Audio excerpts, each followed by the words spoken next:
And if some people do arrive a little bit later, then obviously we're perhaps in full flow of the great experts on the panel. So I think everything is switched on and we are good to go.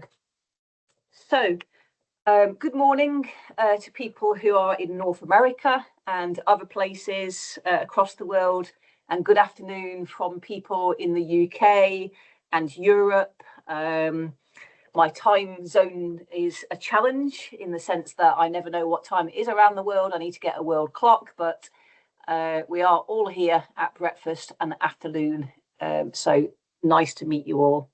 So this is online VISTA, being kindly hosted by University of Pittsburgh. There is a VISTA organising committee that I'd like to thank for really bringing to life VISTA, which unfortunately got cancelled, to this online webinar forum. And hopefully we can have some discussion later on in today's session after we've done some brief overviews of the topic area, which is entitled Unlocking Potential, the Science of Talent Identification and Data Analytics in Paralympic Sports. We have got some great speakers lined up today. And we're very much going to be doing a PowerPoint presentation that is led by both Tom and Joe.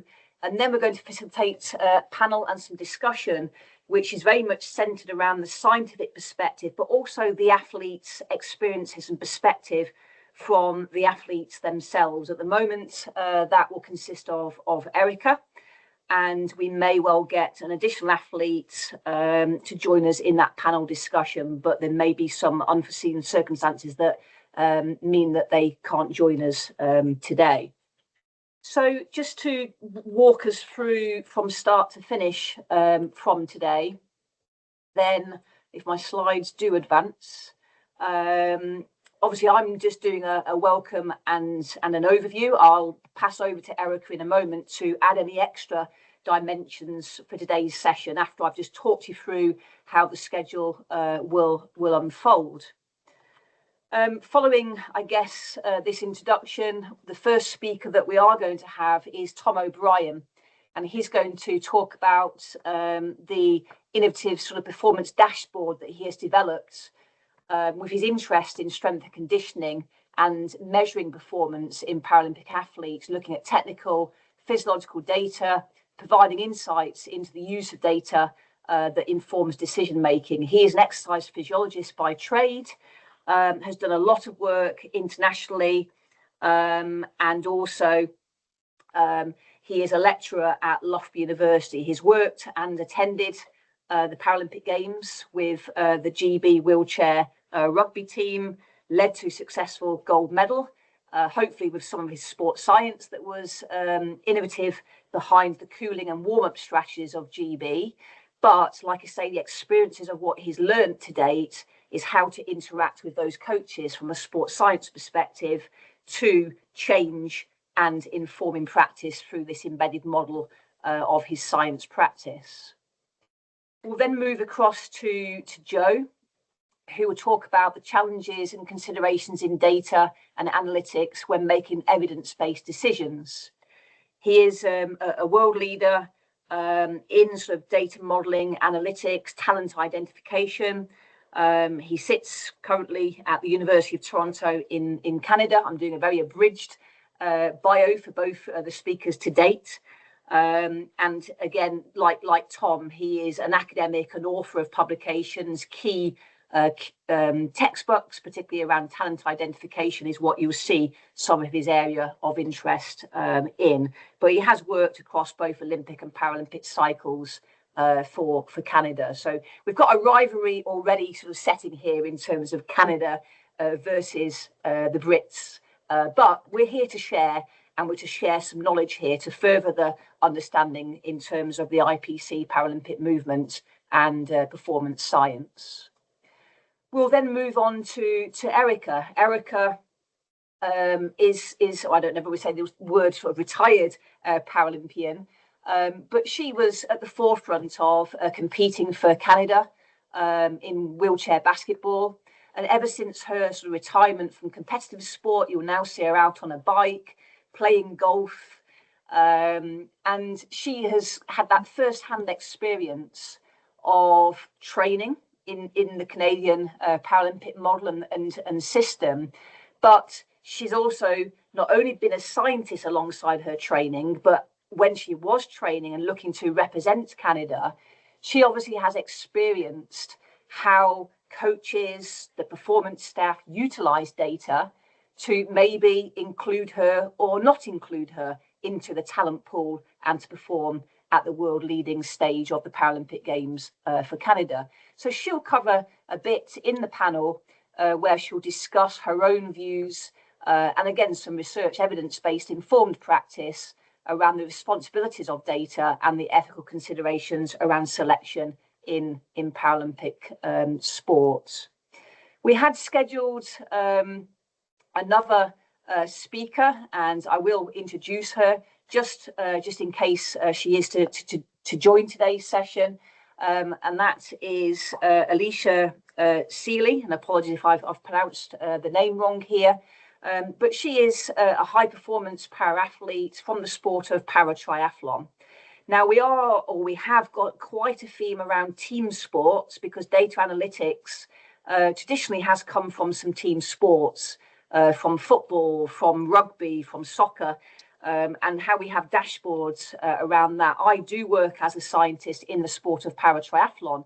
And again, because of the nature of that sport, it's heavily deterministic around, obviously, times for completion of end to start. You've got your cycling, your swimming, your running involved in that.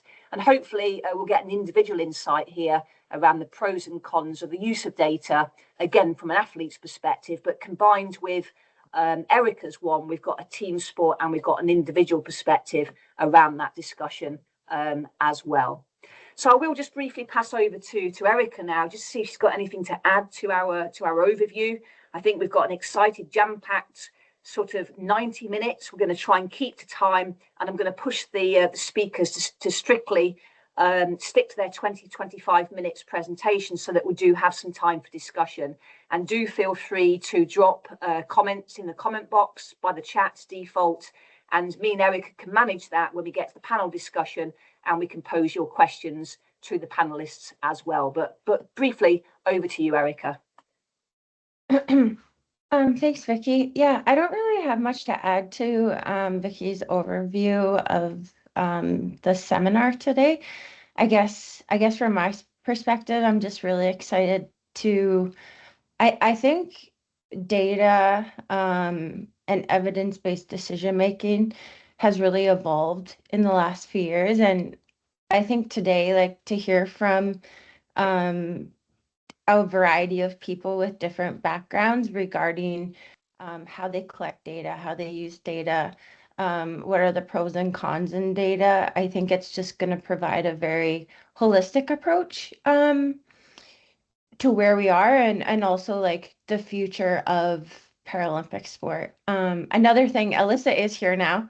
So welcome, Alyssa. And I guess, yeah, Alyssa's going to bring like a very individual sport perspective. She's a multi-gold medalist Paralympic athlete who currently is training and competing for LA. And as Vicky said, I'm a very much retired wheelchair basketball player, but I still keep involved. So yeah, I think it's really exciting, and thank you everyone for attending today.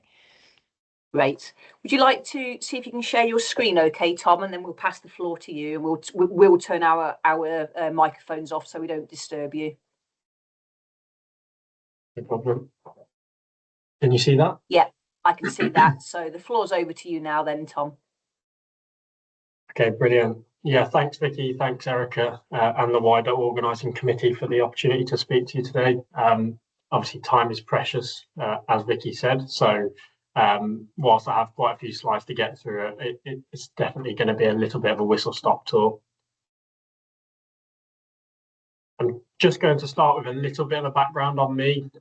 This provides context for some of the case studies that I'll present today. So my academic journey started in the west of Wales in the UK. in a seaside town where not very much is going on other than a few sports. I did a sports science degree there at Aberystwyth, and then moved to Loughborough University to study my master's in exercise physiology, as Vicky said. That's kind of my roots. I did my master's project with Vicky, which was a very fortunate opportunity that aligned with Great Britain Wheelchair Rugby, where we explored a little bit around warm-up strategies, very descriptive at the time. And then I was very fortunate enough that a PhD post came available at within what was the Peter Harrison Centre, now rebranded to the Centre for Power and Disability Sport Innovation. My PhD focused on thermoregulation and warm-up and cooling strategies, and this was timely because a lot of the preparations was for the Tokyo Paralympic Games. Since then, I went on to be a full-time performance scientist with Great Britain Wheelchair Rugby before transitioning sort of back into full-time academia. From an applied perspective, I worked with a number of different organisations throughout my studies and in between where there were gaps. So I did a bit of work in football with Wolverhampton Wanderers, or soccer to the US audience. That opened my eyes to able-bodied academy sport, I guess, and I quickly realised that perhaps wasn't for me. I did some work with England Golf, specifically around their disabled team, which was sort of coincided with my master's project. So that was really insightful and sort of started the burning passion around parasport for me. And then, as I suggested, went on to work for Great Britain Wheelchair Rugby, where really I established myself as sort of a key member of the MDT there, and just a couple of pictures to highlight some of my applied work. So I just want to start by with this slide around data considerations, and specifically with this diagram, very nicely drawn by a colleague of ours, Leslie Sharp, because it captures something very important when we're talking about data, whereby as impairment becomes more complex, the gap between sort of practitioners' parasport awareness and those who have para-specific expertise sort of widens. So as you get to more complex health conditions or impairments, the need for that specific expertise is greater. And the reason data matters so much in this setting isn't just about performance, which majority of what I'll talk about today is surrounding performance. It's because without it, you risk making decisions based on assumptions that were built for completely different athletes, and usually they are non-disabled athletes. So really sort of three key points here is, for me, impairment was shaping everything that I did. So a thorough understanding of the impairments that I was working with. Data must be contextualized. Collecting data for the sake of collecting data wasn't necessarily that conducive to performance or for time. And also, given the funding situation within the Paralympic NGBs within the UK, low cost, high impact was kind of critical and key to implementing anything that was related to data streams. And just to quickly point you in the direction of some of the stuff that I'll present today, some of the case studies are based around certain sort of research articles, but also some applied work. And here's just an example of one of them, which is the BASES expert statement on sort of exercise performance and capacity, specifically within spinal cord injury. But if you go to the literature, you can find multiple different sort of expert statements across different disciplines and impairments. So my first case study is around wellness monitoring and daily wellness monitoring, to be specific. And this included things like collecting sleep quality data, sleep duration, perceived fatigue, muscle soreness, mood, stress. And these were all collected sort of pre-training every day within the elite setup that I was working with. And some evidence within the literature shows that sort of subjective wellness scores can correlate very closely, if not be a little bit more sensitive to training load fluctuations compared to some of the more objective, well-known measures within sports today. The big benefit of this was that as I suggested, it was very low cost and it required very low resource, which, like I said, because of funding, that was essential. And the critical design decision was really how we benchmark the data. So individualizing Z scores relative to each athlete's own history, not necessarily a population norm, was critical. And the purpose of those scores was not to make necessarily a training decision. It was more so to start a conversation. I think that's a really key point here, is that the data, all of the data that I've used really was to drive discussion and conversation with athletes and get the athlete in front of me. Here's just an example of why those benchmarking decisions mattered so much. We began our journey in subjective wellness monitoring and subjective training load, which I'll come on to in a minute, with a sort of commercial app. And what we found very quickly was that this commercial product flagged false positives nearly every day. And so what the commercial platform was serving up was that things like a sleep duration of 6 hours was an immediate red flag. You know, we were getting warning, pull this athlete from training. Whereas when you contextualize that with specific impairments, actually 6 hours of sleep per night is quite good. And so commercial apps, we very quickly realized that commercial apps were perhaps, they did a job, but they weren't perhaps how we could optimize some of this data that we were collecting. So what we built instead were individual dashboards, looking at things like score drop, Z scores, percentage changes, and really creating our own sort of normative data. And this helped drive sort of the athlete-coach relationship. So, you know, with the commercial apps, and we had coaches that had access to daily wellness monitoring, and coaches typically would look at that red flag and sort of then ask the athlete the question, you know, do you want to withdraw from training? And immediately that causes a conflict. But actually, when you manipulate the data and put the context into perspective, actually those sort of conflicts quickly vanished. And here are just a couple of examples of some of the dashboards that we used in a very simple format, where we could flick through things like health, nutrition, stress, and how the athlete was commenting on their subjective wellness day to day. Yeah, just as an example. And some of the questions, some of the things that we were looking at from this data and some of the practical implications were that we could really begin to understand patterns in the data. When we do this over a longer period of time, this sort of data becomes very accurate.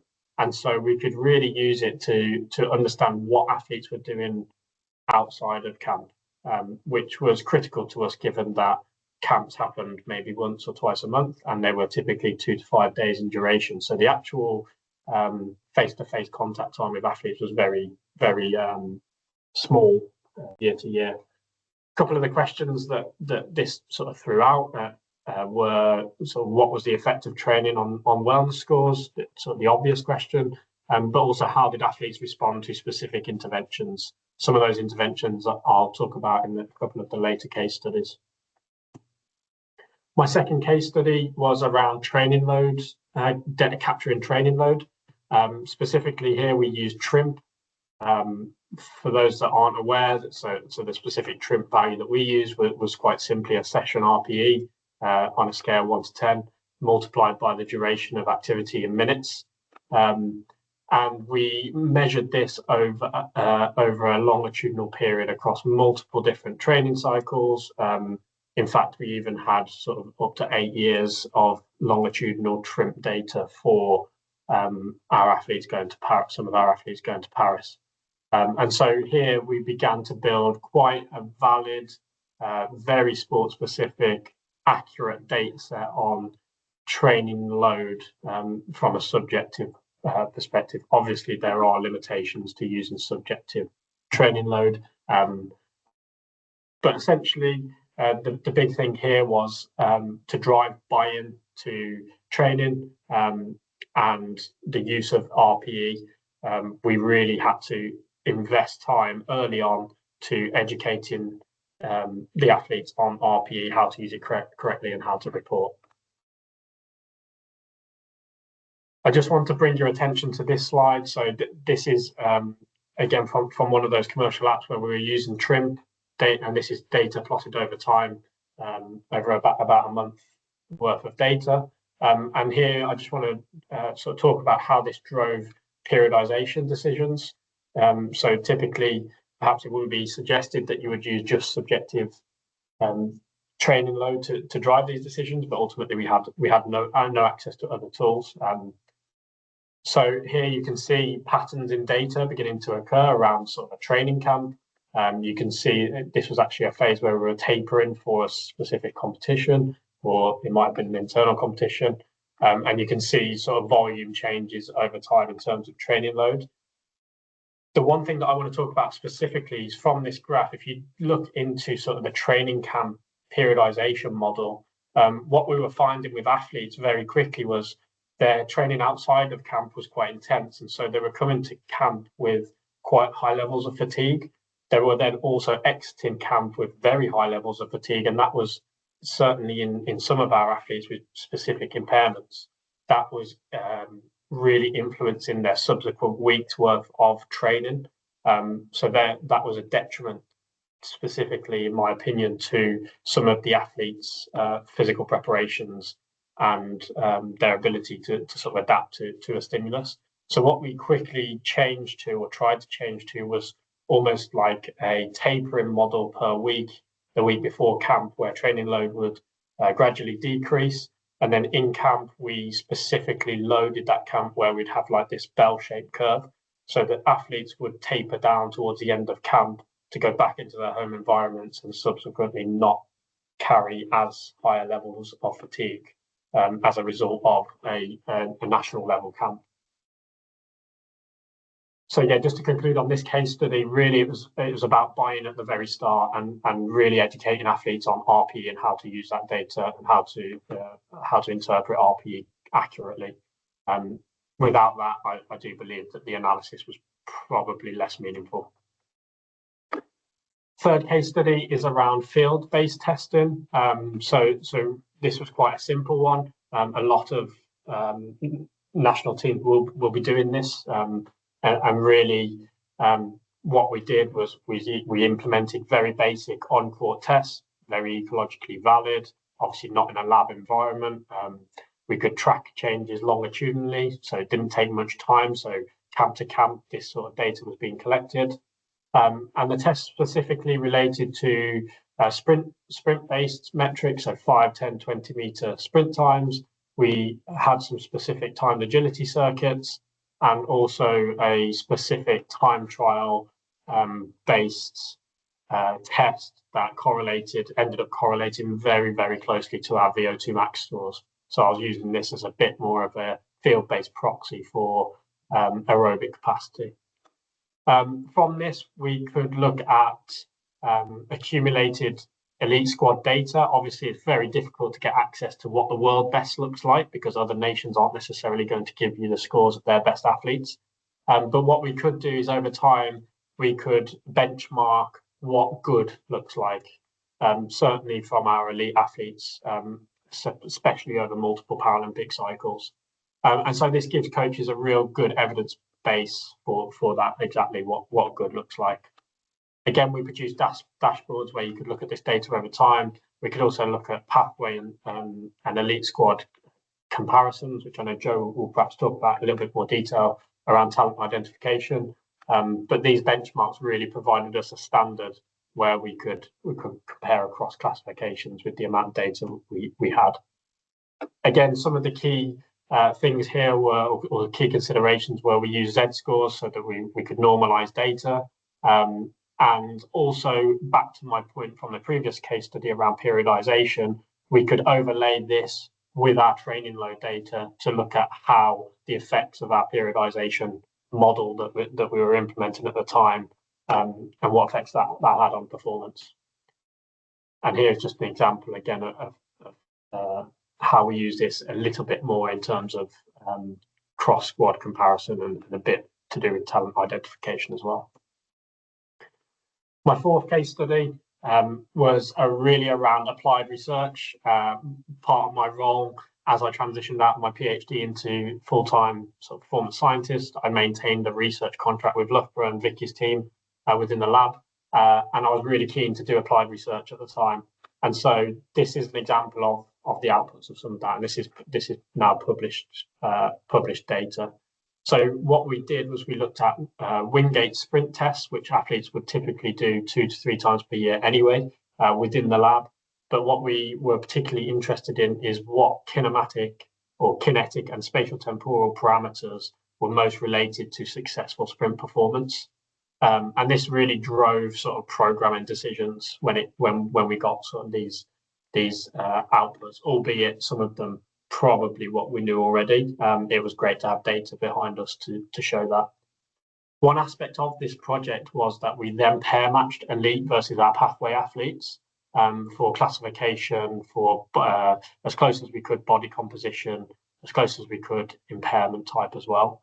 And a real key finding to our data here was not necessarily that elite players had sort of a greater power output, for example, than our talent players. That there was no sort of group level difference on the key kinetic parameters there. What we did see was significant differences in the first 15% and final 5% of propulsion cycles. And so what really we're saying here is that in those initial phases of pushing the chair, talent or pathway athletes had deficits in the ability to apply force to the wheel, the coordination of which that force was applied, so some sort of propulsion asymmetry, and the ability to produce that force quickly. So our program shifted to sort of reflect some of those findings. One example of exactly how that shifted was we integrated some isometric peak force testing.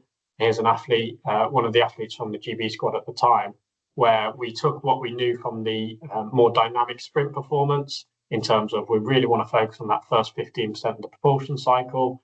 What we now know underpins the performance in that aspect is acceleration and rate of force development. If we can isolate those properties in a different test, we can track athletes again over time in these specific movements and collecting that specific data relevant to what we found in the previous study. So here, again, just an example of how we visualize specific data to look at certain rate of force development properties across different athletes with different impairments, obviously still trying to keep that as ecologically valid as we possibly could. Hence, it's a wheelchair push. They're in their rugby wheelchairs, etc. Just coming on to my final case study, I appreciate I'm starting to run out of time, but this is this is sort of longitudinal data in the lab. So this one's actually something that really interests me and something I want to follow up with in the future is this idea of tracking lab-based metrics over time. And so here are here are 2 different athletes, both with tetraplegia. One with cervical 7 complete and one cervical 6 complete. And you can see that plotting sort of VO2 peak data over time, we can look at specific central responses and specific, maybe more peripheral adaptations or responses to training. And if we just look at trends here, what you can see, athlete on the left, C7 complete, you can see over time there's a gradual increase in that VO2 peak, which is your grey dots. You've also got this gradual increase in velocity at VO2 peak. So both metrics are improving over time, and we've got some years of data now to add to this. And what you can see on the right is cervical C6 complete athlete. VO2 peak is stable, even dating back to sort of the London Paralympic Games. And so, however, we've got an increase in velocity at VO2 peak. So interpreting this data really drove some different sort of training interventions and really sort of shifted our focus of this athlete in particular's conditioning program. Here, we can sort of conclude from this is that maybe chasing central adaptations for this athlete was not necessarily going to give us big bang for our buck, because we're not necessarily getting drastic increases or changes in VO2 peak. However, we are still seeing increases in velocity at that number. So maybe this is driven by peripheral mechanisms, and that's where the shift in terms of training happened. The training really sort of focused on more local muscle adaptation and interventions. So a quick couple of slides just to summarize what I presented today. Here's a summary of some of the data and the influences that it had that I presented. What I won't do is go through this table. I know this session's being recorded, so if you do wish to just have a look in more detail at that table, you can flick back through that.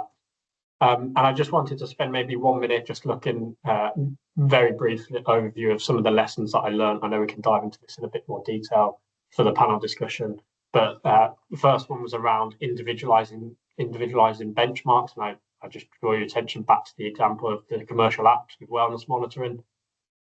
I did learn very quickly that actually low cost can be very high impact, and I think I've probably shown that in certainly the first 3 case studies that I presented today.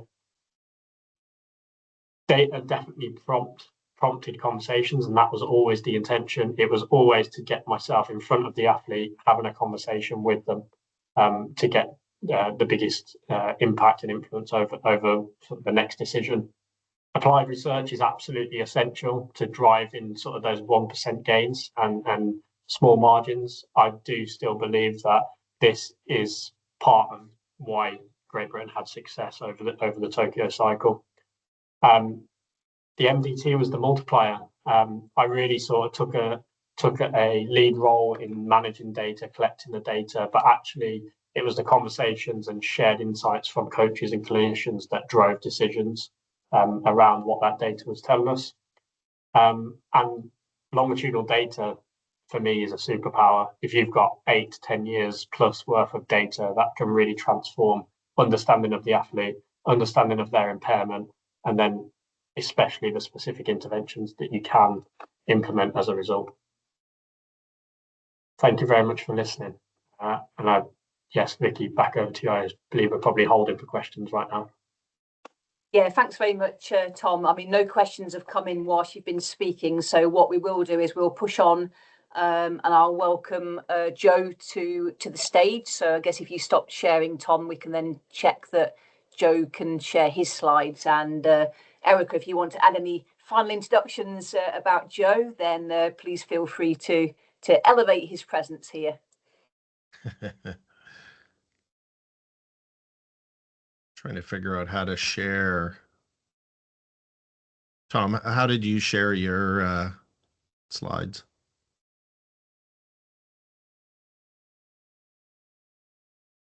I click the share button at the top, but I'm not sure if that might be grayed out. Yeah.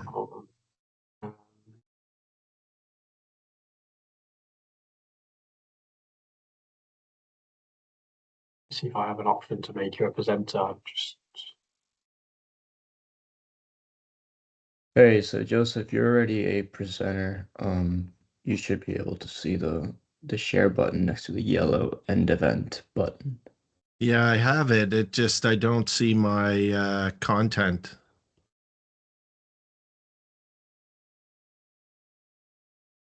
Let me try something.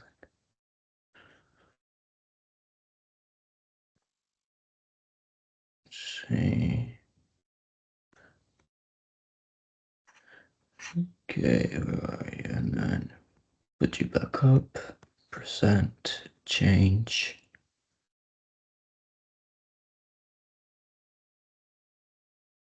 Okay, so try again now.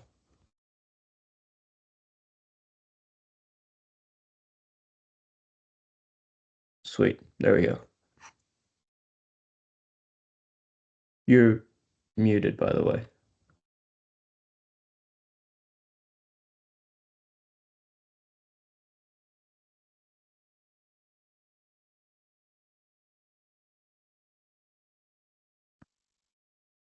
Okay, can folks see that?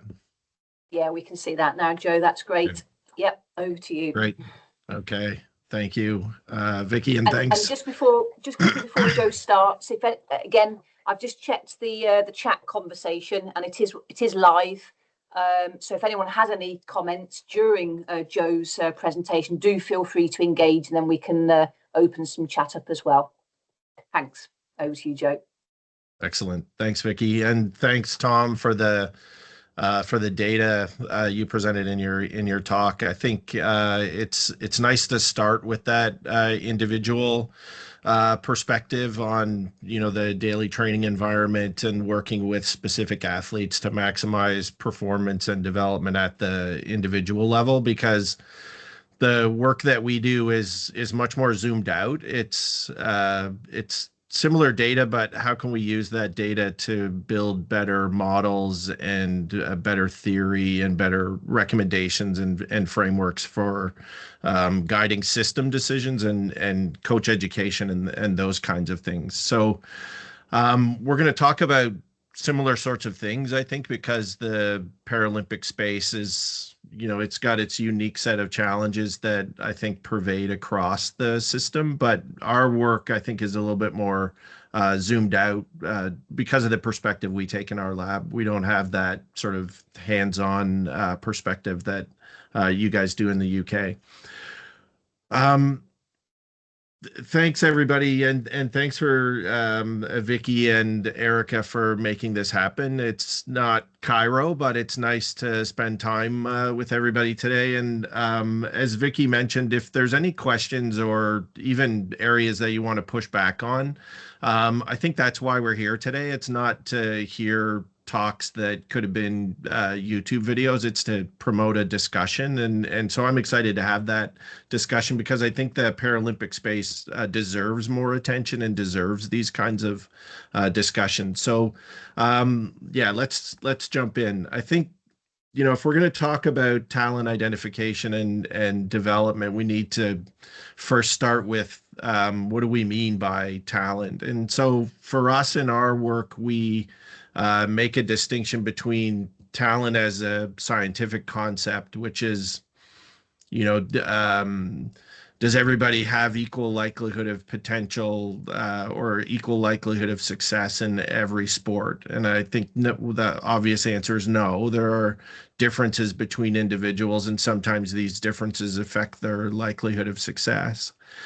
And if that's all talent is to you, then I could probably convince you that it's a real thing and that, it affects, at least at a population level, it affects somebody's likelihood of future success.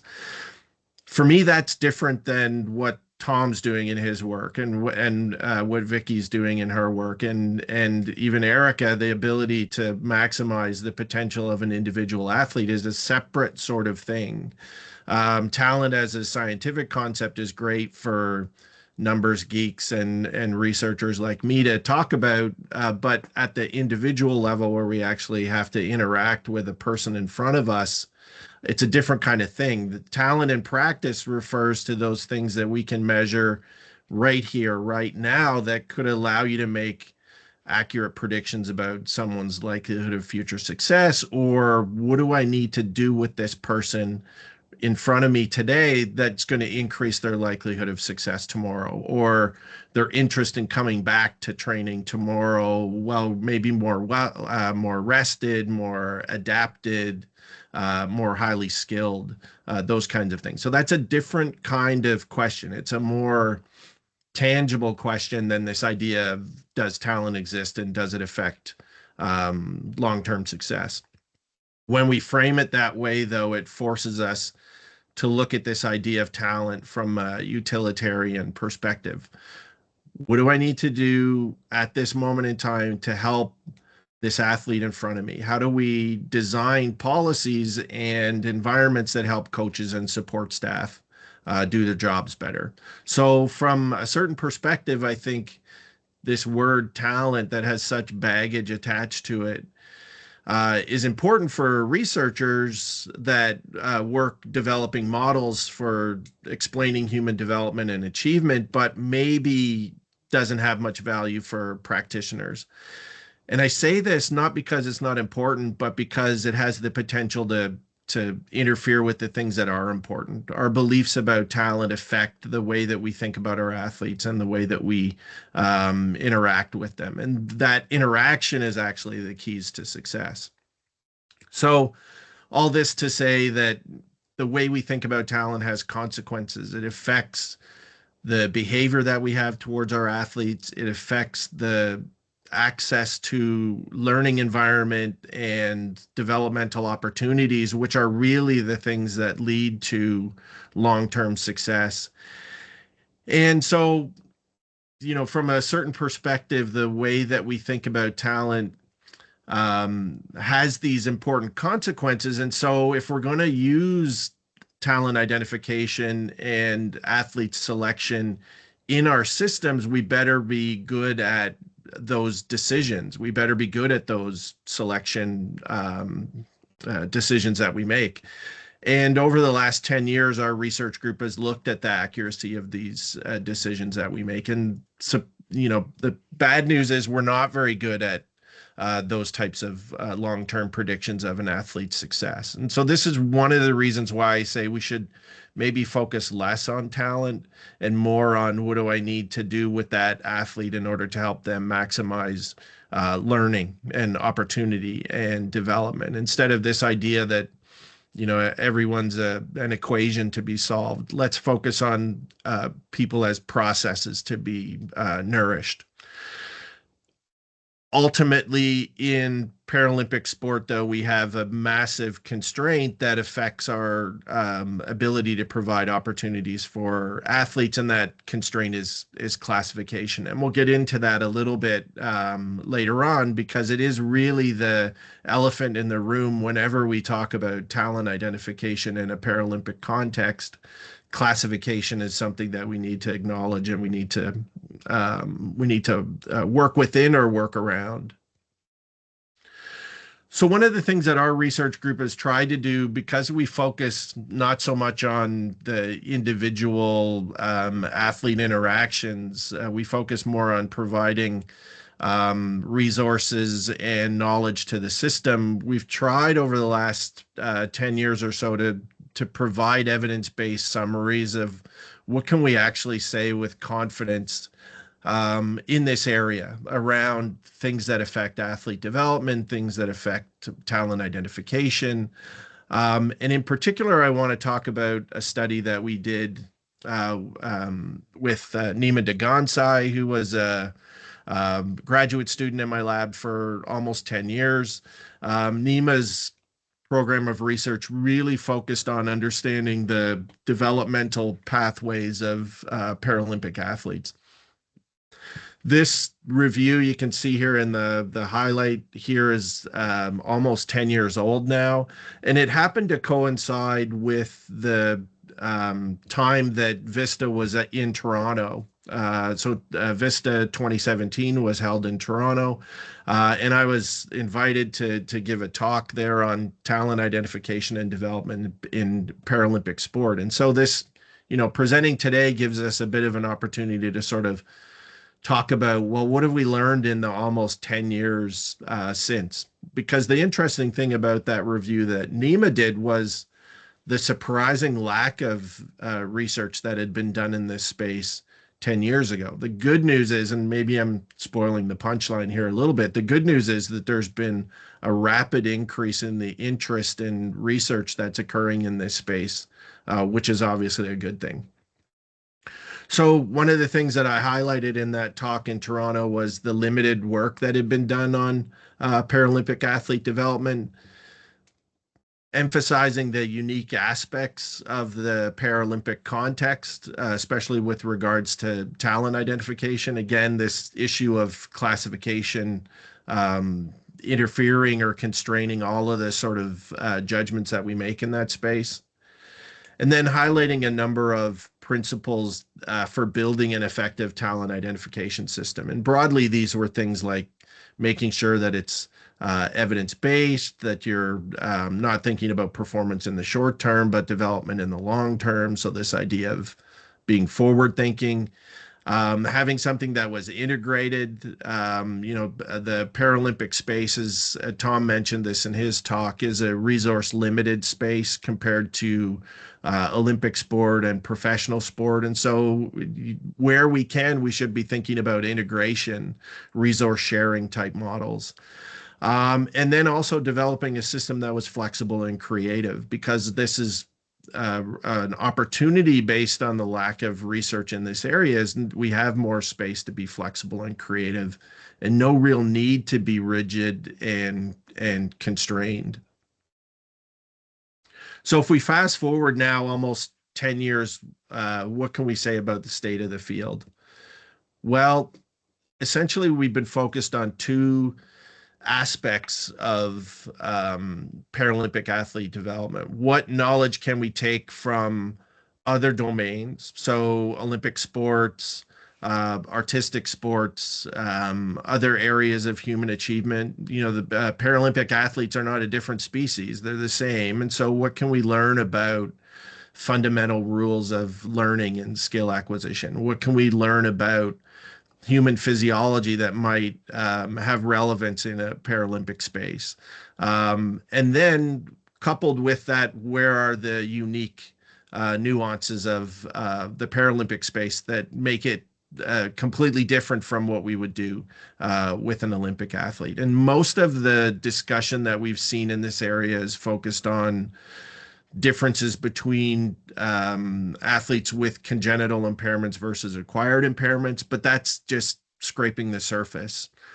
This is a chart coming from NEMA's review from 2017. And as you can see, you might not be able to read that on your screens, but essentially we know a lot about certain types of impairments, so spinal cord injuries, amputation, but very little about other types of impairments. Same thing with types of sports. We have good understanding of sports like wheelchair rugby, wheelchair basketball, athletics, and comparatively less about other sports. And so if we really want to embrace this idea of nuances of Paralympic sport, we need to understand throughout the system at all of those different levels of nuance, the unique requirements of athletes in that space. This is a model that we developed in 2020 from some of the work that NEMA had done that takes Newell's model of interacting constraints, which is based on the idea that you can take any sort of performance and learning situation and divide it into what are the factors affecting the individual, what are the elements of the environment, and what are the elements of the task that go into affecting development and performance outcomes. We've exploded those categories a little bit to try to capture some of the nuances of the Paralympic system. And if anyone's interested in the paper that this model is built around, just my contact information will be at the end. I'm happy to send this to you. You can also search for Degansai 2020 in Google Scholar. It's an open access paper. You can access it yourself. But it really goes into a lot of detail, I think, in the things that make the Paralympic context highly unique.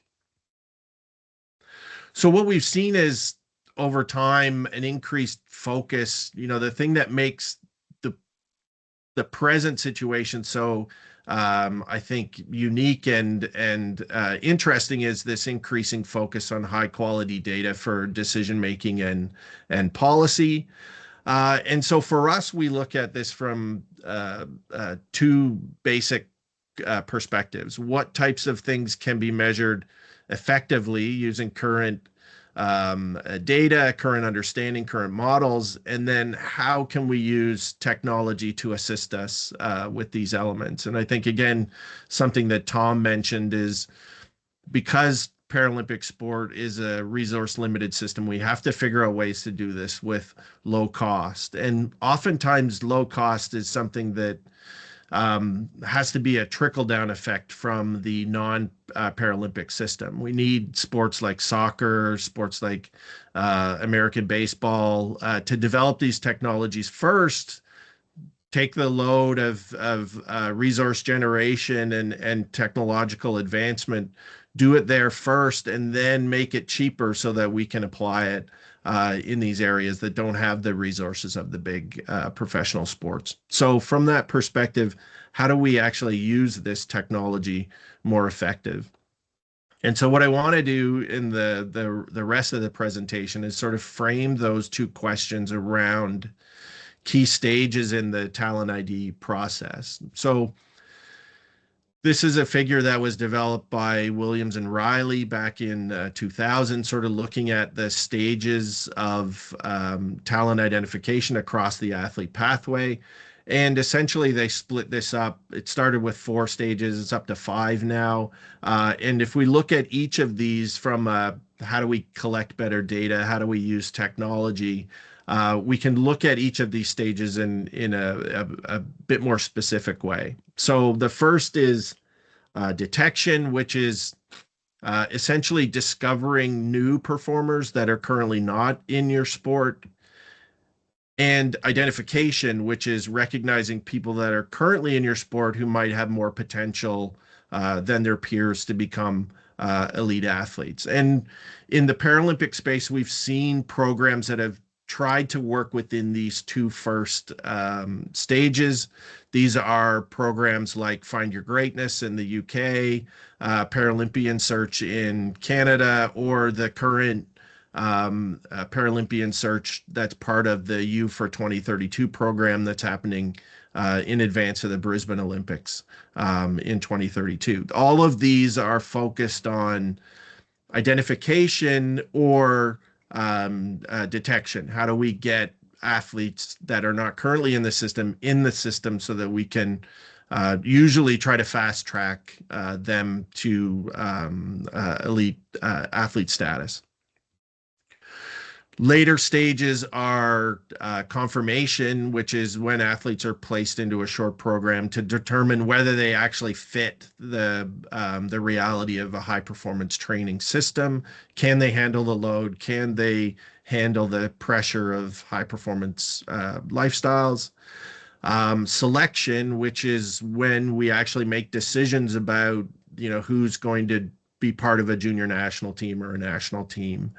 We have to make decisions from a larger pool of athletes to a smaller pool who get that opportunity for development. And then finally, development, which is the sort of umbrella term for all of this stuff. Are we providing suitable learning environments for athletes that are going to help them realize their potential for success? So if we look at each of these, and we'll probably not focus on the confirmation phase here because it does vary quite a bit based on what system you're talking about.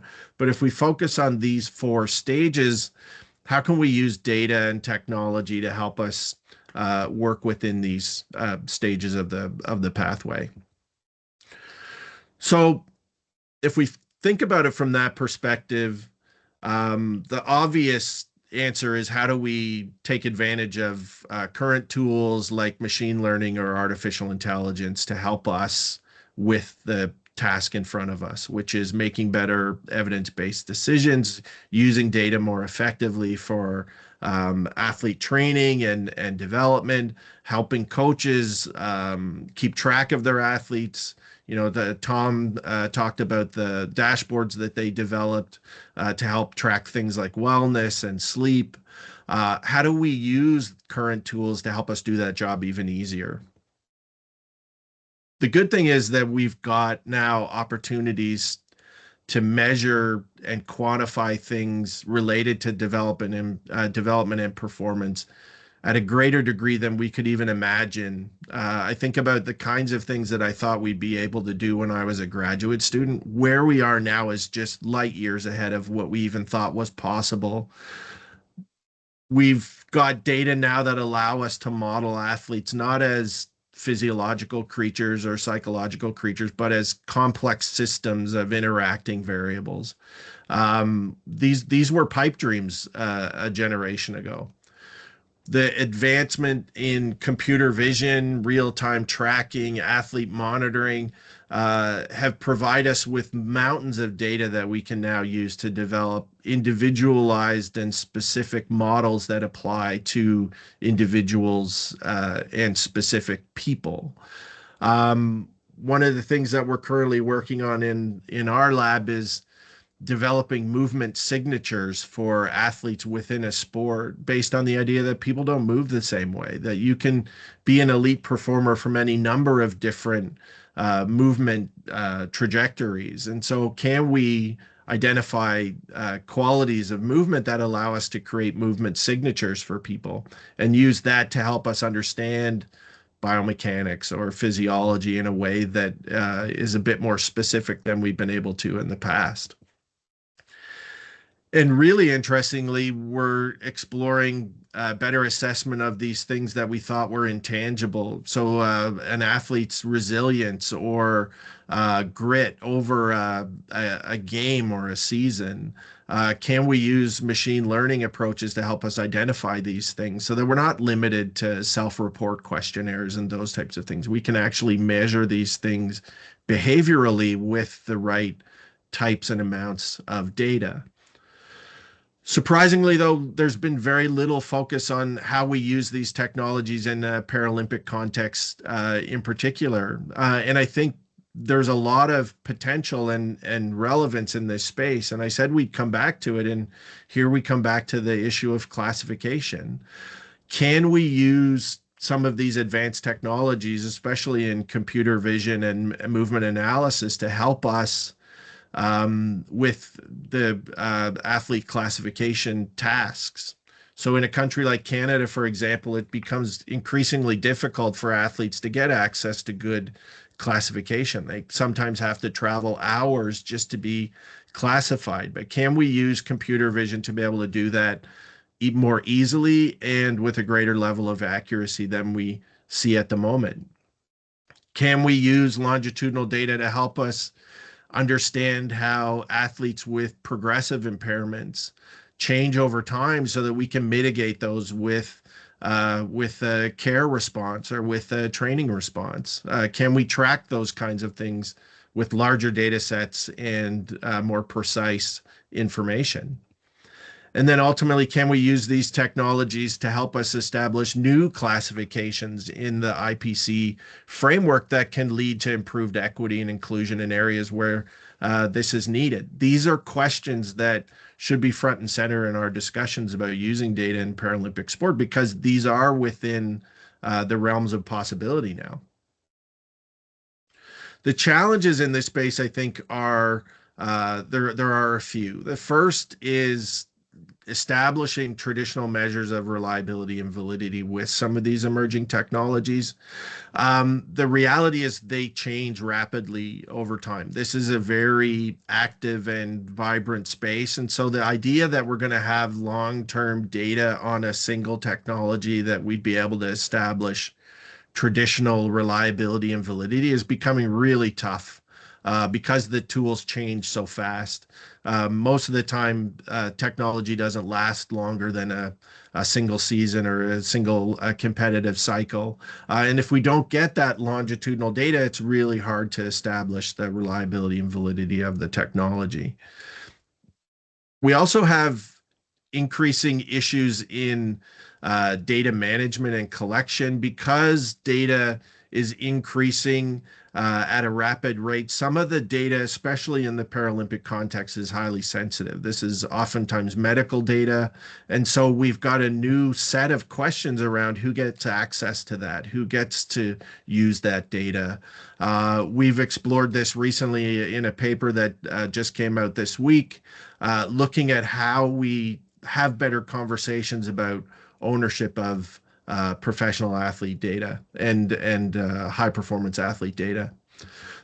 The interesting thing that we're seeing at the same time that we're having these issues around athlete data is we're starting to actually move away from the athlete in the collecting of these things.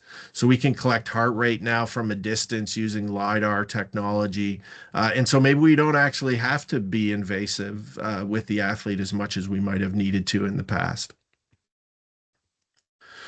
At the same time, all of these things are occurring. We're seeing an increased specialization of the skills necessary to be able to work in this space. So at the same time that we're seeing this attention to holistic models of athlete development, these multidisciplinary integrated models of psychology and culture and physiology and biomechanics, we see that the skills necessary to be able to operate in these spaces are becoming highly specialized, especially around data management and analytics. So a real question for us to consider is it realistic to expect that somebody's going to have a full skill set to be able to operate in this space?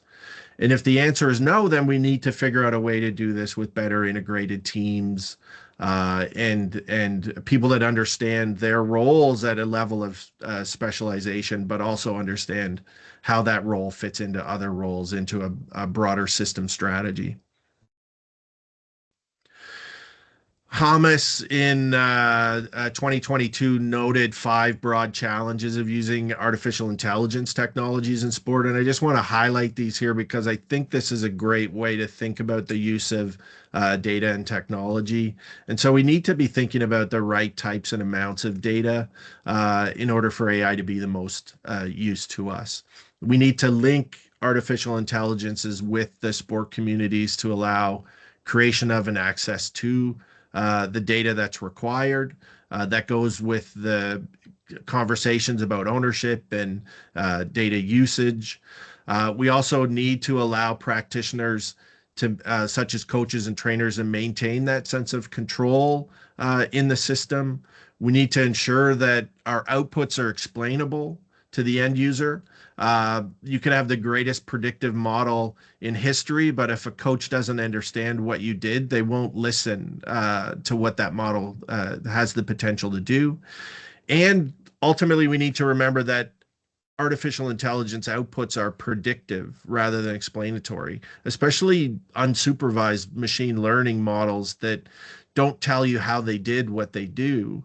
They could be highly predictive, which is a tool for a certain kind of problem. But if we're trying to understand an athlete, we need to have explanatory data. We need to understand the relationships between variables. AI outputs are not capable of doing that for the most part. So the traditional sort of approach to research has still got value, but it'll be a little bit different depending on what's the specific need that you have for the data. Are you trying to predict or are you trying to explain? So there's a lot of promise in artificial intelligence and the use of these advancing technologies, but I think we need to frame that promise relative to the reality. Artificial intelligence isn't going to solve all of our problems, but it could assist with some things that humans struggle to do or take too much time to do when a computer could do it more quickly. So large-scale data and organization and storage. Computers and artificial intelligences can do this much more rapidly than we can. So, and at a greater rate of accuracy. So why not let them do it? Same thing with more complex analysis of the hundreds of interaction between key variables. We can also use it for detection and identification of more athletes for our systems, ideally at lower cost and greater system efficiency. So these are the areas where these technologies are great. Do we want artificial intelligence to fill all the roles that we currently have humans doing? No, we don't. And so there's a compromise here between recognizing what humans do well and what they don't do well, and then what they don't do well using other technologies to help and assist. As I mentioned, again, I think this is a great opportunity for pushback and comments and questions, either today in the discussion that's going to follow or in the future. Here's my contact information. If you have any questions, want to see any of the research I've talked about today, just reach out. I'm happy to have a conversation. And thanks again, Vicky and Erica, for the opportunity. Thanks, Joe. Thanks, Tom, for setting the scene. If you want to try and find the button to stop sharing your screen, Joe, then you might appear again on our screen. Perfect. Okay. So at this stage, I guess we're going to move across to some panel discussion, but I'd like to obviously welcome both Erica and Alicia. I don't know if you have any slides that are prepared or a narrative, but I'd like to maybe pass the floor over to you first, Erica, with your preparation or comments to it, and then obviously we can have some discussion. But I wasn't 100% certain whether you had any slides. We can't see you at the moment. If you want to pop your camera on, Erica.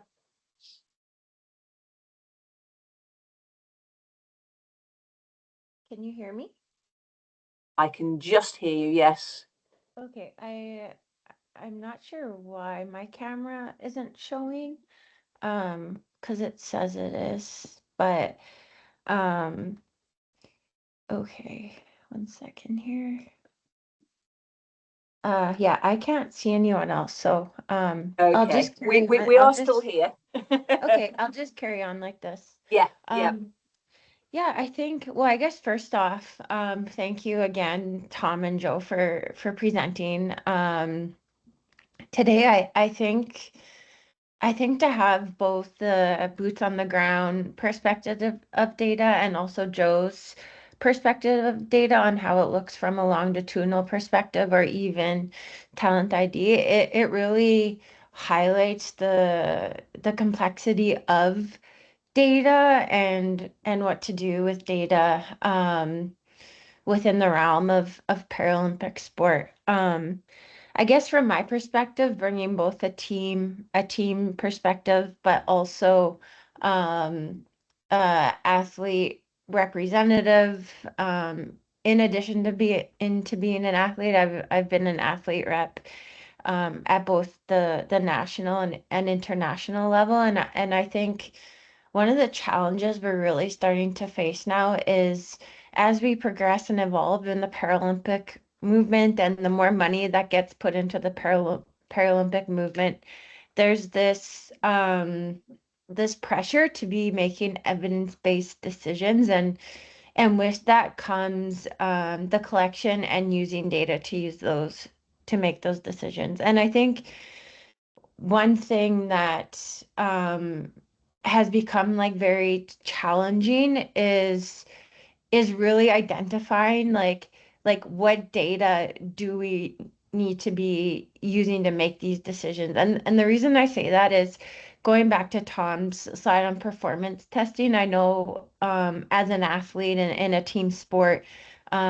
we only have a certain number of we call them cards in Canada, but funding allocations from the federal government. And because there's been an increased pressure on policies and having to like prove why someone's getting selected or not as selected, we do lean a lot on these performance tests. But I think one place that we really haven't took a step in is like figuring out what performance tests actually matter, like something as simple as a 20-meter sprint. Well, is that 20-meter sprint really going to make a difference in performance, or are we just using it as an objective way to justify making a decision versus the impact it has on the court?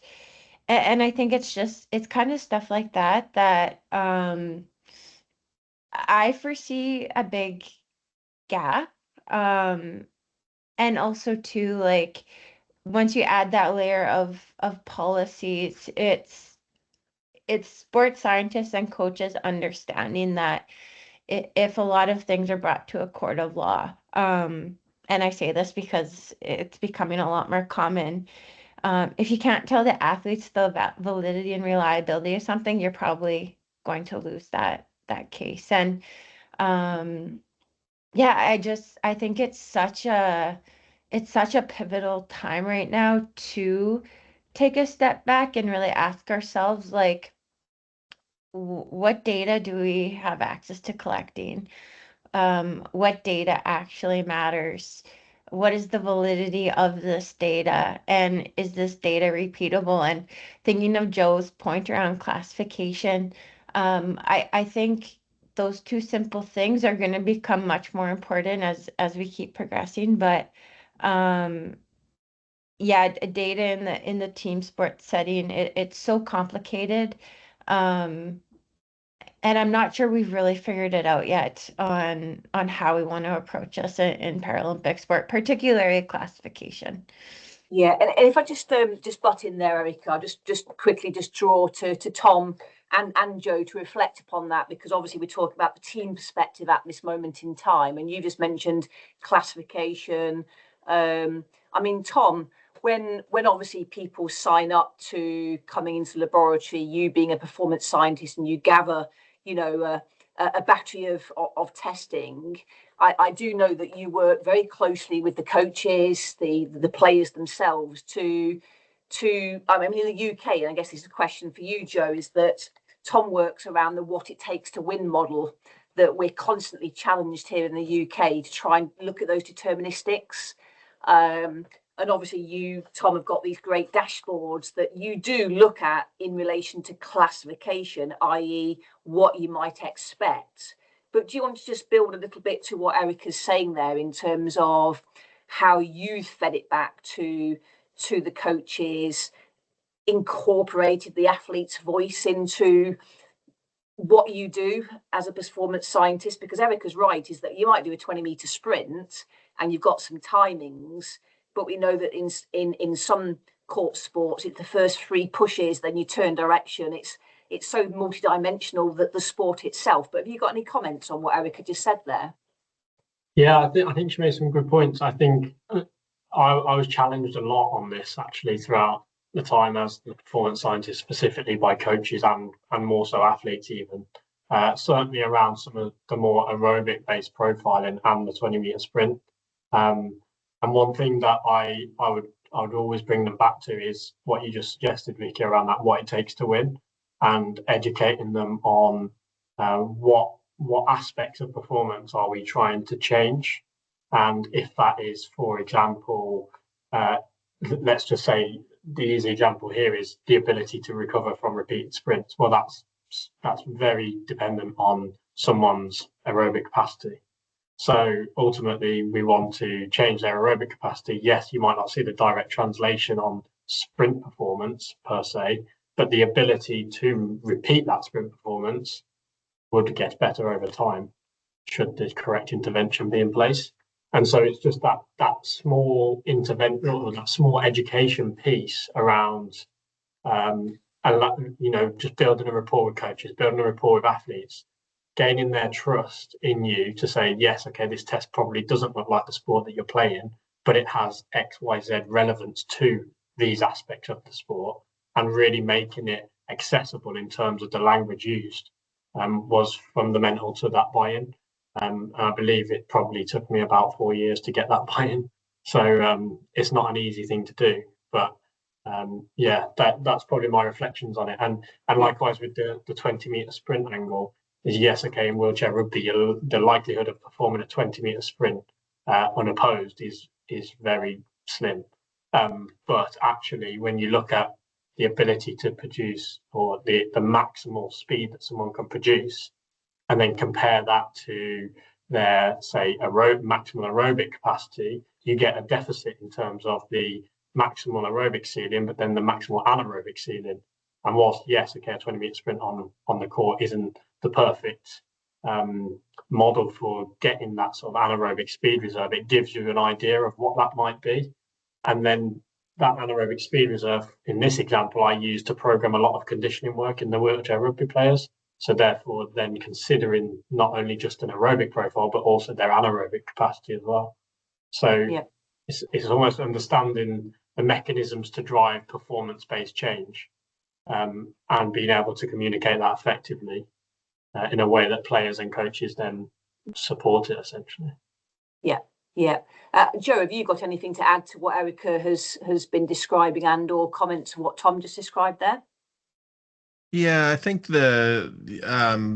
you know, in medicine, they make a distinction between evidence-based and evidence-informed. And I think we probably want to be using evidence-informed as the term here because it suggests that the picture is incomplete, right? It gives you a bit of freedom in the way that you think about data for answering these types of questions. And I think, you know, to Erica's point, around the way that data is being used in some of these athlete tribunal decisions, that we want coaches to make decisions that are evidence informed. That doesn't mean that the evidence is complete and that it, you know, that we have everything that they need in order to make those decisions.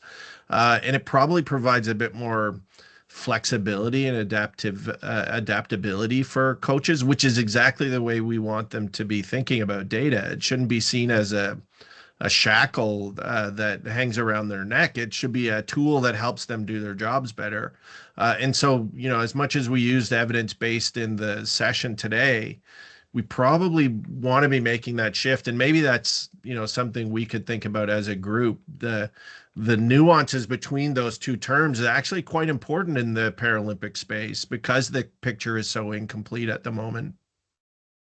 Yeah, no, that's a very good point. Erica, do you want to come back to that point? No, I think yeah, I think Joe actually just summarized what I was trying to say in a little bit of a better way per se. But yeah, I think we just have to be really, really careful on the term evidence-based and versus evidence-informed. And I think that's not only prevalent in performance sciences, but also classification. And yeah, it's that being said, it's actually really nice to have these discussions today because I don't think it's something we've really brought to the table before. So yeah, I don't have anything else to add. Okay, no, that's great. Alicia, are you still with us? I am. Can you hear me? Or Yes. see me? We can't see you Okay. now. You've vanished. Yeah, I can see you now. Okay. Yes, I mean, you've heard those two presentations by both Tom and Joe, and the reflections piece from Erica just there. I'm not familiar with whether or not you've been involved in team sports. Your bio at the moment in front of me is 5-time world champion, 2-time Paralympic gold medalist in para-triathlon. You may well have done some Paralympic sports in team sports, but if you reflecting upon your individual nature of para-triathlon, what sort of reflective comments do you have in relation to what Tom's described around gathering data and Joe around that talent identification? What experiences have you had that you'd like to share with us? Yeah, so like Erica, I have been athlete rep at both the national and international level, and I've been a rep for multiple sports more than just paratriathlon. So I've been involved in the selection process for both individual sports and team sports. And Tom, Joe, and Erica have done an amazing job of touching on a lot of the points that I wanted to touch on. The one point that the 2 points that I feel we've missed so far, I think, is really as professionals, we understand the importance of evidence-based and performance-based measures. That is really lacking a lot in the understanding of how this information is used for team selection, for training improvements, for those things. I hear a lot is really misunderstood in the athlete committee. And I think as professionals, the better we do to promote why we're using evidence-based metrics for team selection, for competition selection and stuff like that, the easier it is for athletes to grasp. That being said, it's hard to build a team or even select individuals solely based off of training data and testing. Going into as an individual athlete in a very data heavy sport, we have endless amounts of data to choose from. But oftentimes you can see one athlete tests significantly better than their competitor, yet their competitor frequently takes them on the course. And so although we want to have these evidence-based metrics, we also need the athletes to understand that these tests and improvement in these tests that we're testing and tracking and following is not everything. That's not the whole picture for selection, right? From the IPC level, it's really important that we are putting our most talented and highest performing athletes in the Paralympic Games so that they are the most exciting, drawing in spectators, all of that. As national federations, you obviously want to perform at your best. You want your best chances of medals. So using a combination of this data-driven approach with a competition history selection, I think becomes very important, especially as these data these evidence-based measures are just starting to be built and understood in the para population. As everybody's aware, we have very little information on how VO2 max affects different disabilities in mixed category types, like classification. You've got mixed classifications where you have amputees competing against CP individuals. Like, we have to find a way, and we have to create a plan for selection. And going back to Erica's point on some of the litigation and athletes bringing cases forward, I think we would see less of that, at least from what I hear from athletes that are being selected, if there is a very good understanding of why, what is being used, what's being looked at, what is being used, and how decisions are being made. It will never eliminate all litigation when it comes to selection. So I think they're very important topics, and it goes right to what Joseph said about evidence-informed versus you can have access to the best testing on the planet, and it still may not put your best team together. You need to use kind of a combination. We want to use the data to inform our decisions, not 100% drive them. Yeah, I mean, that's a really nice summary there, Alicia, and just butting in from knowing how Tom works is, I know that Tom is, one of the cogs in a bigger cog. So I'm sure other people on this call and yourselves have heard of the sort of the RAG ratings, so sort of red, amber, and green. And I know that sort of Tom would be the physiologist, strength and conditioning expert that would sit around the table, obviously with his dashboard, which might be able to sort of like put some form of rating, but certainly that rating isn't something that is leading to someone being in the team or not being in the team. It's an open, transparent discussion. I mean, do you want to develop that conversation there, Tom? Yeah, no, that's an important one. I think you're definitely right. I would probably be around the table listening more so than talking. I think what I would say to that is typically, say in a team sport environment, a coach would drive a decision, whether that be technical, tactical decision. And within that, then I'm probably more so questioning the ability to optimize that decision more so than drive the decision. So if a coach makes a decision that this lineup is going to play against this lineup against Canada, then I'm probably looking at how can I optimize the players within that decision to make them better or to drive performance within that model that the coach has set, more so than am I at the start point saying you need to pick this team based on the fact that this player is quicker than that one, because that's not my job. Yeah. So yeah, I would say that would have been my approach, certainly. Yeah. And Joe, I mean, you're sort of coming at different angles, i.e., Tom is talking about a database that enhances performance, and talent identification is obviously identifying talent. I mean, we've got two great Paralympians on the call here in terms of Erica and Alicia, but how do you think data and dashboards and numbers help with youngsters getting into sport? Do you think it's a danger because it could be driven by numbers, or are we losing the social impact of disability to para sport? I mean, has anyone got any comments, around that? Yeah, I think it's a good point. Too often, at least in Canada, the disability sport world and the Paralympic sport world don't interact much because they think that they're not relevant to each other. And I think that's there's resource sharing that could happen there that benefits both groups. But I want to pick up on one of the points that Alyssa made there, which is, we probably want to make a distinction between the validity of a test for predicting performance currently and the validity of that same test for predicting athlete potential in the long term, the future development. I think, VO2 max is a great one. If we measure two athletes and their VO2 maxes are different, but one has been training for 10 years and the other has been training for 10 months, well, then the number actually doesn't mean the same thing. They mean totally different things for long-term development.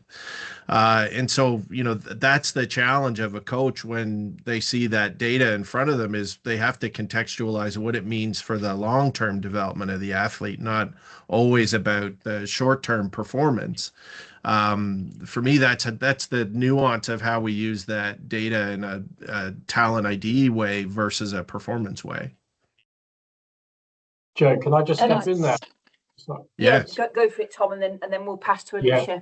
So it might be going slightly off topic, but you mentioned sort of long-term development, and there's plenty of mechanistic models around long-term athlete development, certainly in the able-bodied space or non-disabled space. Can you speak to that from a Paralympic perspective? I can't really add much more because I don't know, so that's why I'm coming to you, really. Yeah, I think there are, and the problem that I've always had with those models, and Canada's model in particular, is they're too mechanistic, and they actually constrain the coach's ability to be creative and flexible and adaptive to what athletes need. And apologies to the Canadians that might be on the call, but I really like the Australian model because it's a bit less linear, it's a bit more flexible in terms of how they expect athletes to move through the space. So I think there's, it's not to say that it's a perfect model, it isn't, but it's one of the better ones that I've seen internationally because it's less mechanistic, not more. Alicia, we sort of cross lines there. So you were going to add something? Yeah, and that's an excellent point that is being made. And I think when it comes to working with our athletes, the best that we can do to communicate and have them understand. I mean, a lot of the athletes that I hear from that I work with don't have an understanding of sports science, right? They don't know what these tests are. They don't know what these numbers mean. They don't know how they relate to performance. So that 10-year athlete that may have a slightly higher VO2 max, the athlete that's been training for 10 years, may I say, may have a slightly higher VO2 max than the athlete that's been training for 10 months. And so that athlete, is like, well, I'm better. But we're not always looking at that moment. As professionals, we're looking at the development. We're looking at where can these athletes go and how do we develop them. And so the best that, as professionals, the best that we can do as coaches and as administrators is whatever role you take on the team is to really help those athletes understand the picture that's being looked at. The more transparency, the better. I think a lot of that communication oftentimes helps resolve small disputes that are happening in these selection processes, or understanding. Maybe not even, it may not ever get to a dispute level, right? But better help and better motivate athletes. I am not nearly as well versed in any of the sports science as my three co-panelists, but my master's research also looked at some other aspects of a potential talent ID event, or looking at talent ID. And like we said, each athlete is like a complex set of mechanisms, right? So I was looking at kind of the social or psychosocial aspects of talent ID and selection. Again, that 10-year athlete with a higher VO2 max may not have the path to develop the 10-month athlete has, but that 10-month athlete may not have the resilience, the dedication, the ability to show up to training each day and take away. And so really going all the way back to whose ever point it was, is really looking at athletes as complex systems and not these minute little testing details is it's challenging, right? Like we have so much to learn. We have so many pieces of this puzzle to put together. And while I don't want to get too far from the data-driven conversation, really focusing on the holistic approach, I think it is the best path forward as we learn and understand more from an athlete perspective. Yeah.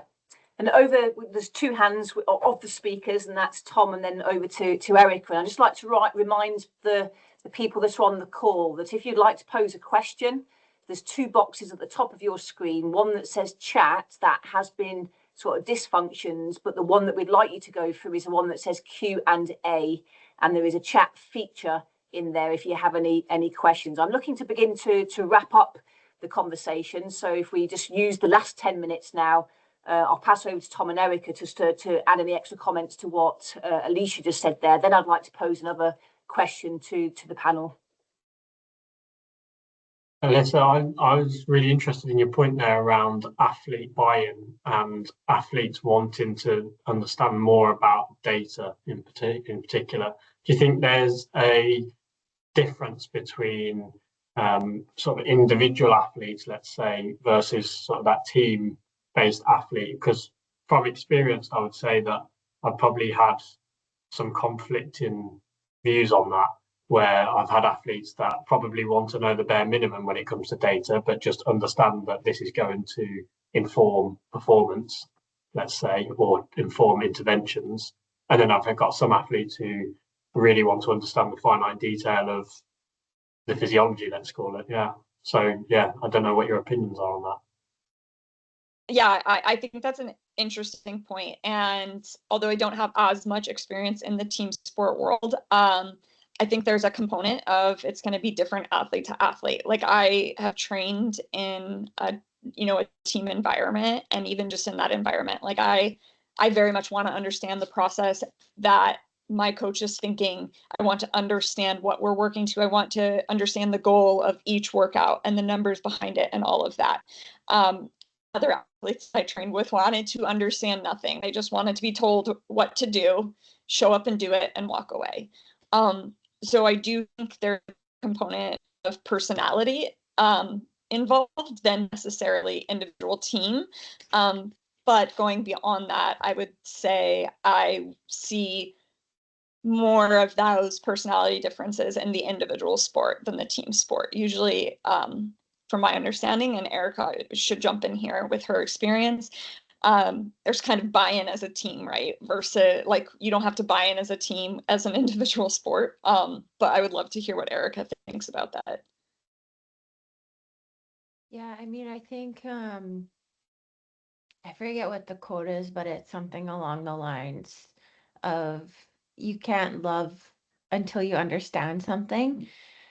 And I think sometimes in high performance sport, we assume that athletes aren't interested in learning more about the data, but then it's taking a step back and asking ourselves, are they not interested because they don't understand?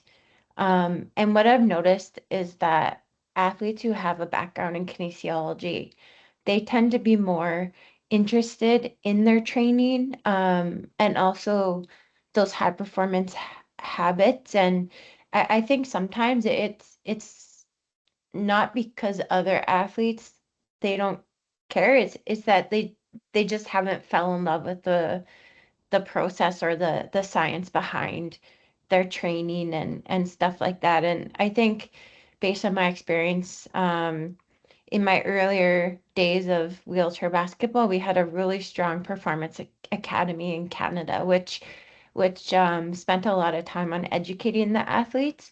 And it was interesting to see over time, like especially with the newer athletes, how just their like high performance habits changed relative to the amount of education that was being given to them. And I think it's just it's good to take a step back and ask, like I said, are they interested, because are they not interested because they don't understand the process well enough? I think the last point I just wanted to flag or get people to think about is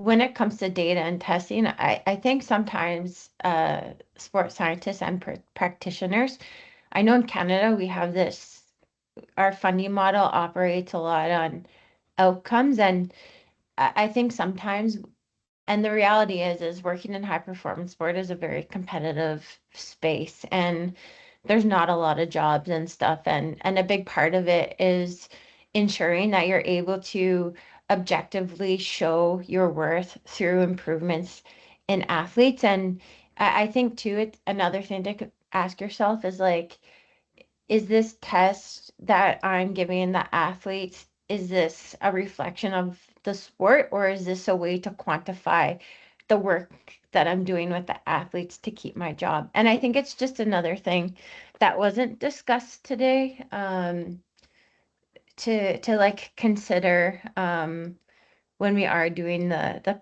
performance testing. But yeah, I don't have anything else to add. I think it was a really fun discussion. Thanks, Erica. I mean, just to draw, I guess, some synergies across some of the other webinars that we've already had. I mean, Rory opened up the VISTA online conference talking about technology, and the panelists on that call were talking about IMUs. I know that Tom's used IMUs quite considerably. I'm sure that Joe, your team and colleagues that you work obviously are collecting data like that, and obviously we have dashboards for live statistics as well as these performance metrics that we've been talking about that may assist with talent identification or things like that. And I think, Joe, you're speaking about the future of coding and AI and how algorithms of performance, etc. But where do you think we are going? Where do you think performance is going? I mean, there is the human element that both Alicia and Erica are talking about here, in terms of, at the end of the day, these are people that we're working with, and parasport is complex because of the impairments, the differences, the classification, and things like that. If you were to summarise, one takeaway message from today's session, what would it be, and why? And I'll put that to Joe because you're nodding, and I'll let Tom just think about it, and then I'll Sure. pass it to Alicia and to Erica. Sure. I hope we're moving towards an integrated approach to how we use data in a very human context. And I think the guiding quote for the way that we think about this is, and it relates to a lot of the things that I think Alyssa and Erica and even Tom have mentioned already, that not everything that can be measured matters, and not everything that matters can be measured. And I think when we frame data in that context, then there's a lot of room for, what are the things, the intangibles or the agents of chaos that relate to whether an athlete ends up succeeding, that isn't going to be captured in a quantified world. For me, that's the takeaway is, yeah, data has a place, but so does the art of coaching and the nuances of human development. Yeah, over to you, Tom. Yeah, I don't have too much more to say. I think I'd draw back to my point on the data that I was using tended to prompt conversations, and that was the big thing for me. And for example, like a flag score probably should start a check-in process, whether that's with the coach, the multidisciplinary team, or myself, not necessarily end someone's training day. And so that's how I would, summarise. Yeah, Alicia, you've popped up.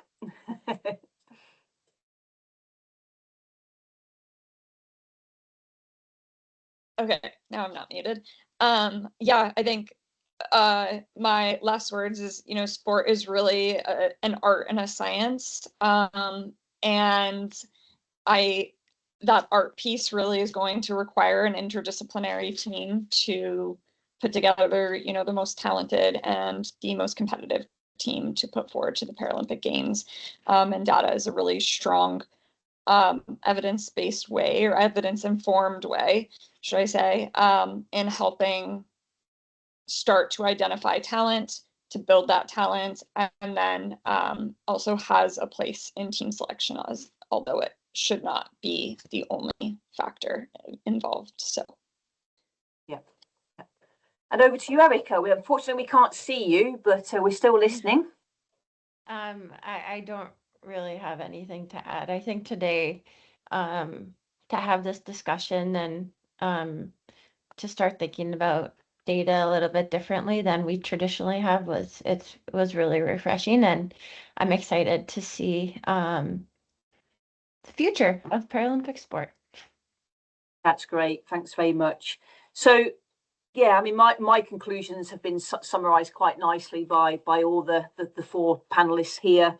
I mean, Tom spoke very much at the start around education, which I think has come through as well. Is that as long as, you know, the sports, the athletes, players know why things are happening, then that is half the battle really. And obviously having that nice integrated interdisciplinary approach to data, collecting it, disseminating it, using it, is obviously essential.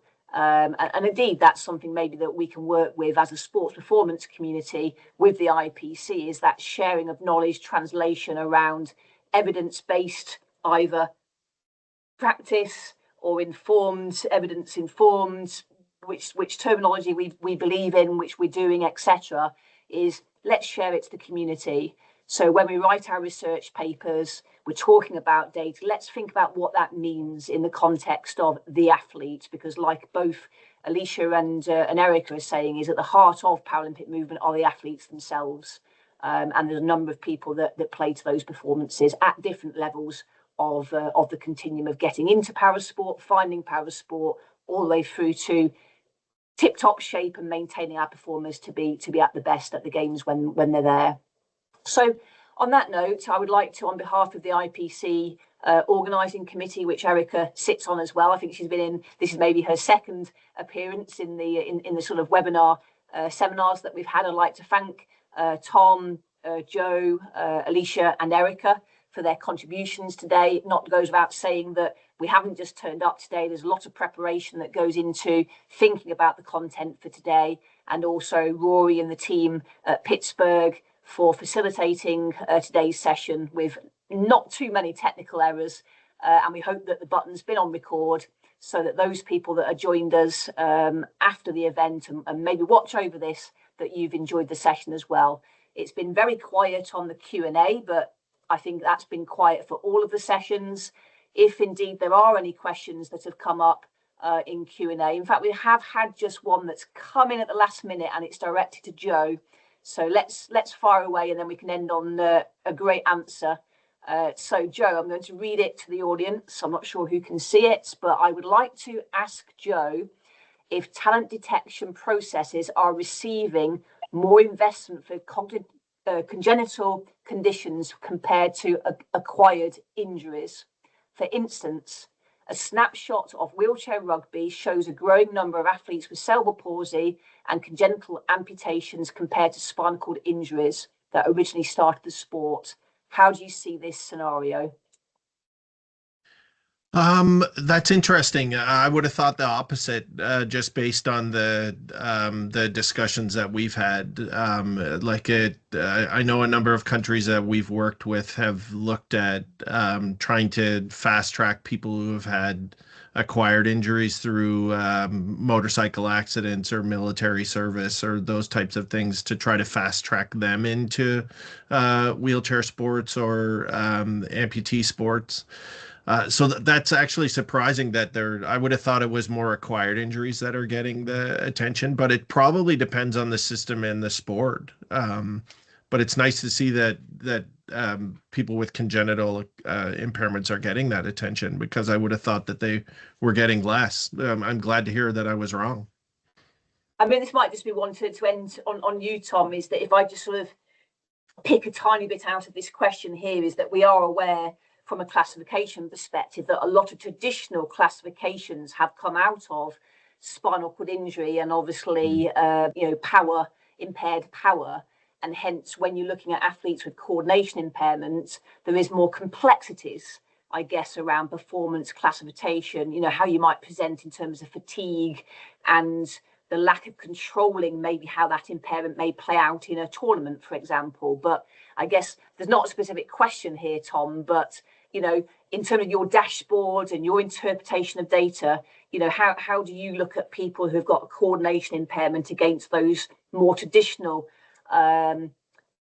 injuries that used to be in play in terms of wheelchair rugby? Have you got any final comment? I'd probably keep it brief. I think I'd probably agree with Joe in some ways that it probably depends a lot on the system.